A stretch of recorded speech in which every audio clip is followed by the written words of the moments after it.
I was a very lucky victim of fate because I was brought to Jamaica. And that was my saving grace. Jamaica has been my refuge. I came in on the 14th of July, 1951. So we're almost 64 years since that time. I was 17, and I came on a banana boat with, my mother and my stepfather had gone, my mother and the children had gone on with a new nurse, an Italian nurse. And she was the cause of my coming to Jamaica because they wanted to take the Italian nurse with them to the States.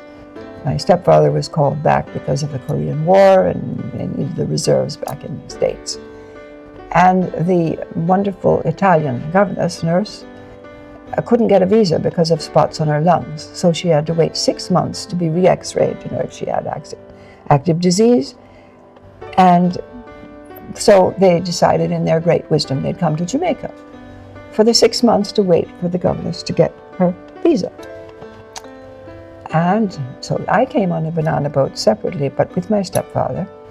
And on the boat were my future husband's mother, father, and younger brother. So I met them on board for the 10 days of the journey. And my husband-to-be came to meet his family at the dock. And the rest is history, in the sense that it didn't happen right away, but when I did decide that I wanted to marry him, there was great objection. And of course, the euphemism used was that I was too young and didn't know my mind. And by the way, the age of consent at that time was 21.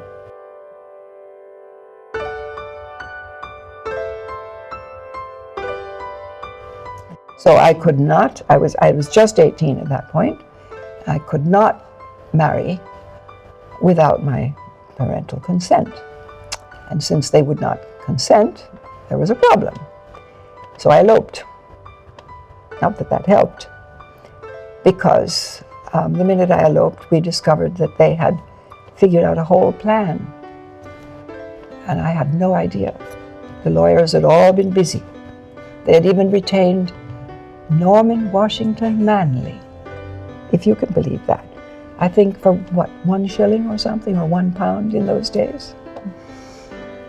And when my husband-to-be took me off to the country because it was a very emotional moment. And when we came back, he dropped me off at work. I was working as a graphic artist with a company called Art and Publicity in those days, down in Kingston. Well, I hadn't been there 20 minutes when 2 plainclothes policemen arrived with a warrant for my arrest. Arrest?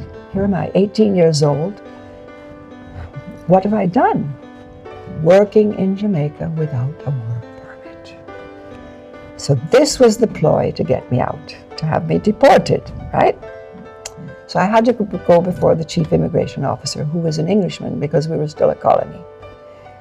And he was very embarrassed, this nubile young woman appearing. He'd never had a situation like this before. And so he said, well, if I would depart that afternoon with the ticket that had been provided for me, he wouldn't press charges. And I said, well, what's the alternative? He said, well, I'd have to put you in prison. So I said to him, well, I think you'd better put me in prison because I'm not going anywhere. So he didn't expect that. So eventually he gave me 24 hours to sort myself out. My husband-to-be came to get me with blood in his eyes, took me to the colonial office, whatever it was called then. And the person who was there was somebody that we knew, and he listened to the story, and he called up Inspector Harper, who was the immigration officer, the Englishman. Inspector Harper, I see that you've arrested one Valerie Hart Collins. That was my maiden name. Yes. And do you have her passport? Yes. What kind of a passport? An American passport. Ah, he says. And where was she born? London, England. Oh, says he. And since when are we arresting British subjects? So that's how they got me off the hook.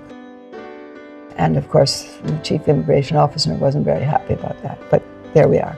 That's how I escaped that. However, eventually the family left and I was left on my own.